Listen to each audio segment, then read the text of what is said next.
भीषण कोरोना संकट से जूझ रहे हमारे देश में ऑक्सीजन की कमी का कहर। ऑक्सीजन के संकट से जूझ रही देश की राजधानी दिल्ली से दर्दनाक खबर। दिल्ली के जयपुर गोल्डन अस्पताल में 25 मरीजों की मौत। दिल्ली के जयपुर गोल्डन अस्पताल में भर्ती हैं कोरोना के 215 मरीज। अस्पताल ने कहा ऑक्सीजन नहीं मिलने से अस्पताल में मरीजों को डिस्चार्ज करना पड़ेगा। दिल्ली के अस्पतालों की कोरोना से जुड़ी याचिका पर दिल्ली हाईकोर्ट ने की सुनवाई। जयपुर गोल्डन अस्पताल समेत 4 अस्पतालों हाईकोर्ट ने मांगी पुलिस सुरक्षा। कहा मरीजों को डिस्चार्ज करने पर बिगड़ सकती है कानून व्यवस्था। दिल्ली हाईकोर्ट का आदेश, अस्पतालों में ऑक्सीजन सप्लाई सुनिश्चित करे सरकार। अस्पतालों को जरूरत के हिसाब से मुहैया कराई जाए ऑक्सीजन। हाईकोर्ट ने ऑक्सीजन सप्लायर्स को भी दिया आदेश। दिल्ली के नोडल अधिकारी को दें दिल्ली में ऑक्सीजन सप्लाई का अपना ब्यौरा। दिल्ली हाईकोर्ट का आदेश, 10 आईएएस अधिकारी और 14 दिल्ली अंडमान निकोबार सिविल सर्विसेज के ऑफिसर ऑक्सीजन सप्लाई पर रखें नजर। दिल्ली हाईकोर्ट ने सुनवाई के दौरान कहा मई में कोरोना संकट का पीक आना बाकी है, ऐसे में केंद्र सरकार की क्या है तैयारी। दिल्ली हाईकोर्ट ने कहा यह कोरोना की दूसरी लहर नहीं बल्कि सुनामी है। दिल्ली हाईकोर्ट ने केंद्र सरकार ने जताई आशंका आने वाले हफ्ते में कोरोना से और बिगड़ सकती है स्थिति। केंद्र सरकार ने कहा कोरोना के बढ़ते संकट पर घबराने की जरूरत नहीं, डटकर करना होगा हमें सामना।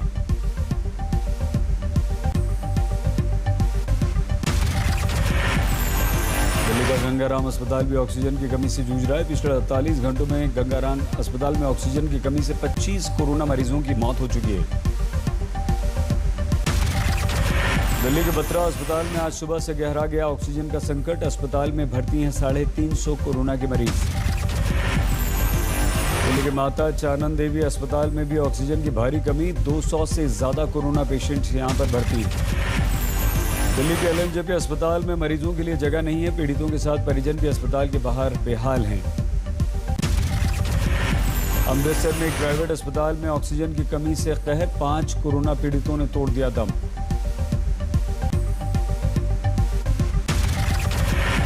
रेलवे ने ग्रीन कॉरिडोर बनाकर ऑक्सीजन एक्सप्रेस से ऑक्सीजन सप्लाई का बनाया प्लान। महाराष्ट्र में ऑक्सीजन की कमी को पूरा करने के लिए विशाखापट्टनम से 60 टैंकर्स के साथ पहुंची ऑक्सीजन एक्सप्रेस। 3 टैंकर नागपुर में, 4 ऑक्सीजन टैंकर नासिक में उतारे गए। बोकारो से लखनऊ पहुंची ऑक्सीजन एक्सप्रेस, ट्रेन से उतारे गए 2 ऑक्सीजन के टैंकर। वाराणसी में ऑक्सीजन की कमी को पूरा करने में ऑक्सीजन एक्सप्रेस से मिली मदद। ट्रेन से उतारा गया ऑक्सीजन टैंकर। ऑक्सीजन एक्सप्रेस देश में ऑक्सीजन सप्लाई में कर रही है काम। सिर्फ सड़क मार्ग से ऑक्सीजन सप्लाई में देरी और हादसे का ज्यादा खतरा है।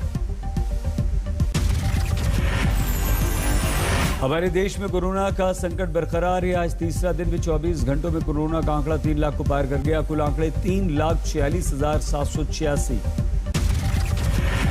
दिल्ली में पिछले 24 घंटों में कोरोना से 2,624 लोगों की जान गई।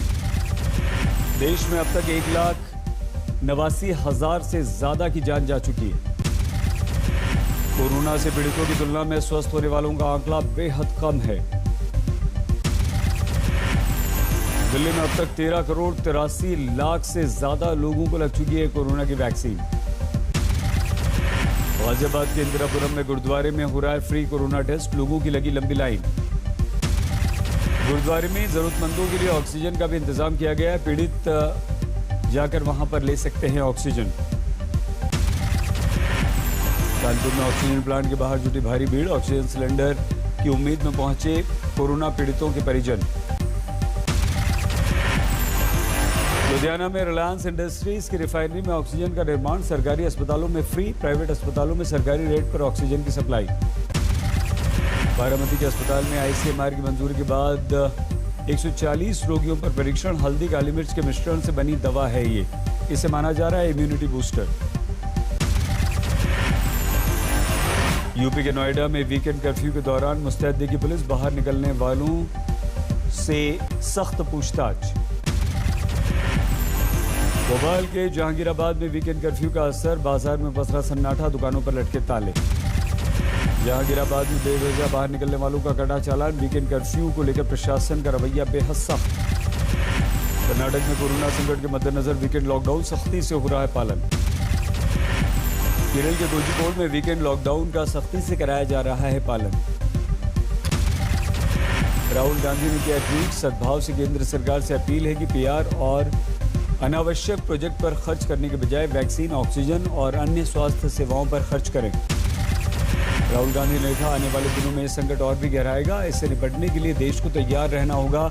वर्तमान दुर्दशा असहनीय है। लखनऊ के अस्पताल में मरीज की मौत के बाद हंगामा, परिजनों ने कर्मचारी को पीटा, सीसीटीवी में कैद तस्वीर। पाली में ऑक्सीजन की कमी को दूर करने के लिए आ गया एक सीमेंट इकाई। सीमेंट प्लांट में हर रोज 200 ऑक्सीजन सिलेंडर का हो रहा है उत्पादन। कर्नाटक के शिवमोगा में वीकेंड लॉकडाउन का सख्ती से पालन। कानपुर में ऑक्सीजन की कमी से परमवीर चक्र विजेता वीर अब्दुल हमीद के बेटे पर भारी पड़ी है। अस्पताल में भर्ती अली हसन की हुई मौत। कैमूर में हर दिन बढ़ रही है कोरोना पीड़ितों की संख्या। ग्रामीण अंचल में बुखार के डर से वैक्सीन ही नहीं लगवा रहे ग्रामीण। ग्वालियर पुलिस ने 2 लोगों को गिरफ्तार किया, रेमडेसिविर के नाम पर नकली इंजेक्शन बेचने का आरोप। यूपी के बाराबंकी में मेडिकल सेल्समैन गिरफ्तार, 4800 रुपए के इंजेक्शन को 11,000 रुपए में बेच रहा था।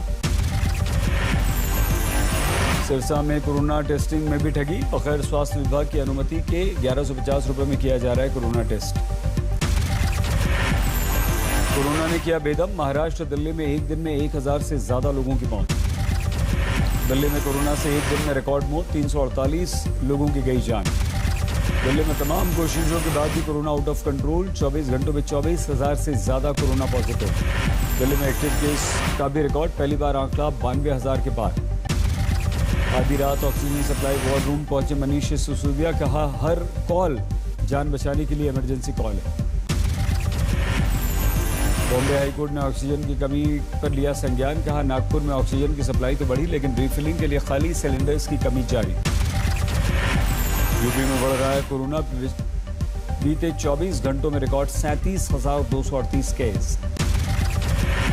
यूपी की राजधानी लखनऊ में कोरोना के सबसे ज्यादा मरीज, 5,682 नए कोरोना पॉजिटिव पिछले 24 घंटों में मिले।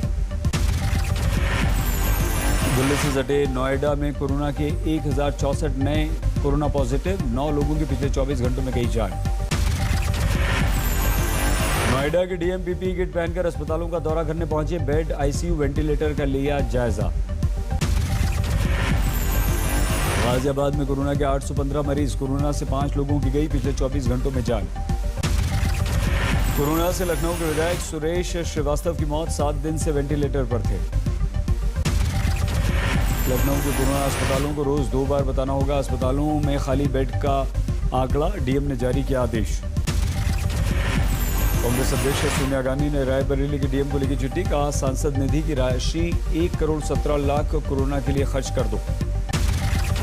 प्रियंका गांधी ने यूपी के जिला और शहर अध्यक्षों के साथ वीडियो कॉन्फ्रेंसिंग से बात की, महामारी में जनता के साथ होने को कहा। बिहार में तेजी से बढ़ रहे हैं कोरोना के मामले, एक ही दिन में 12,672 नए कोरोना पॉजिटिव मिले। राजस्थान में कोरोना के 15,398 नए केस, 64 लोगों की 24 घंटों में मौत। मध्य प्रदेश में पिछले 24 घंटों में 13,500 से ज्यादा मामले, कोरोना से 74 लोगों की मौत। पश्चिम बंगाल में कोरोना के 12,876 मामले, 59 लोगों की मौत। जम्मू कश्मीर में एक ही दिन में 2,000 के करीब कोरोना का केस, 1,937 नए कोरोना पॉजिटिव मिले। शिवराज सरकार ने कोरोना सेंटर्स के लिए निकाली डॉक्टर्स की वैकेंसी, 2 लाख तनख्वाह, लग्जरी गाड़ी के साथ रहना खाना सब फ्री। राजस्थान में जारी रहेगी सख्ती, मुख्यमंत्री गहलोत बोले कोरोना से युद्ध के लिए लॉकडाउन जैसा व्यवहार करें लोग। छत्तीसगढ़ के आईपीएस और स्टेट पुलिस के अधिकारियों ने दिखाया बड़ा दिल, कोरोना के कारण मुख्यमंत्री सहायता कोष में 1 दिन की तनख्वाह देने की बात कही। केरल में अगले 2 दिन तक लॉकडाउन जैसे कड़े प्रतिबंध, केवल जरूरी सेवाओं की होगी इजाजत। दिल्ली हाईकोर्ट समेत सभी जिला अदालतों में अब वीडियो कॉन्फ्रेंसिंग से सुनवाई, कोरोना के बढ़ते मामलों को देखते हुए फैसला लिया गया। पीएम मोदी ने आज पंचायती राज दिवस पर राज्यों के मुख्यमंत्रियों और प्रशासनिक अधिकारियों से वर्चुअल बातचीत की। पीएम मोदी ने कहा कोरोना के कठिन दौर में करें सुनिश्चित, ग्रामीण अंचल में लोगों को टीके की दोनों डोज हम देंगे।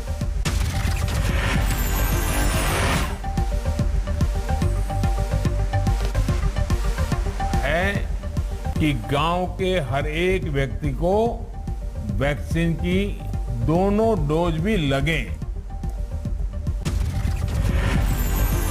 पीएम मोदी ने ग्रामीण वासियों की तारीफ की, कहा कुशलतापूर्वक गांवों में कोरोना महामारी फैलने से रोकी। पीएम मोदी ने एक बार फिर से कोरोना के खिलाफ दिया संदेश, कहा जरूरी है दवाई भी और कड़ाई भी। महाराष्ट्र के पूर्व गृह मंत्री अनिल देशमुख पर सीबीआई का शिकंजा, देशमुख के नागपुर वाले एक घर पर 6 ऑफिसर्स की टीम ने छापा मारा। यूपी के मैनपुरी में दलित युवक की गोली मारकर हत्या, आरोपों के अनुसार मना करने के बावजूद मंदिर आने पर दबंगों ने मार दी गोली। धनबाद में अपराधियों के हौसले बुलंद, बीसीसीएल ऑफिसर के घर पर गोली और बॉम्ब से कर दिया हमला। आंध्र प्रदेश के गुंटूर में ऑटो और कार की टक्कर में 3 लोगों की मौत, 11 घायल। केरल के त्रिशूर में महोत्सव के दौरान हादसा, पेड़ की डाल टूटने से 2 की मौत, 15 घायल। उत्तराखंड के चमोली में एवलांच का कहर, चपेट में आया बीआरओ कैंप और 2 मजदूर। तूफान के बाद बर्फ से निकाले गए 8 शव, 430 मजदूरों को किया गया रेस्क्यू, कुछ की स्थिति बेहद गंभीर। बॉर्डर रोड टीम एवलांच के बाद जोशीमठ मलानी सुमना का रास्ता साफ करने में जुटी, 8 घंटे का लगेगा समय। चमोली में पिछले 5 दिनों से जारी थी भारी बर्फबारी और बारिश। केदारनाथ धाम में पिछले 4 दिनों से हो रही है बर्फबारी, पुनर्निर्माण के कार्य में बाधा। हिमाचल प्रदेश के किन्नौर में एवलांच का कहर, NH5 पर रास्ता बंद। लद्दाख में भारी बर्फबारी, जो जिला लद्दाख का संपर्क टूटा। आसनसोल में चुनाव आयोग की रोक के बावजूद टीएमसी ने प्रचार के अंतर में निकाली बाइक रैली, रोके जाने पर हंगामा, पुलिस ने किया बल प्रयोग। दंतेवाड़ा में हादसे का शिकार होने से बचे 35 ट्रेन यात्री, नक्सलियों ने काट दी थी पटरी, लेकिन ड्राइवर ने समय रहते रोक दी ट्रेन। गुंटूर में शख्स ने तोड़ी डॉक्टर अंबेडकर की मूर्ति, पुलिस ने किया गिरफ्तार। मुजफ्फरपुर के गांव में इंटरमीडिएट की छात्रा से गैंगरेप, वीडियो वायरल करने के आरोप में एक गिरफ्तार। बूढ़ी पुलिस ने 15 ड्रग तस्करों को दबोचा, अफीम की बड़ी खेप बरामद। गोपालगंज में अपराधी बेखौफ ज्वेलरी की दुकान से लाखों का कैश और गहने लूटे। रामपुर मंडी में सरेआम लूट, 5 नकाबपोश बदमाशों ने आढ़ती को लूटा। बिहार के मुजफ्फरपुर में नाबालिग से गैंगरेप, जांच में जुटी पुलिस। कोरोना की जंग में अमेरिका का मिला साथ, तकनीकी जरूरतों को पूरा करने में करेगा मदद। ब्रिटेन के प्रधानमंत्री ने भी किया मदद का ऑफर, करा सकते हैं बोरिस जॉनसन वेंटिलेटर मुहैया। दुनिया भर में कोरोना से मरने वालों का आंकड़ा 30,88,000 को पार कर गया है। पिछले 24 घंटों में पूरी दुनिया में करीब 9 लाख और संक्रमित सामने आए। कनाडा के पीएम ने ली कोरोना की वैक्सीन की पहली डोज, पत्नी ने भी लगवाया टीका। पेरिस में महिला पुलिसकर्मी पर चाकू से हमला, सुरक्षा बलों ने हमलावर को मार गिराया, प्रधानमंत्री ने बताया आतंकवादी घटना।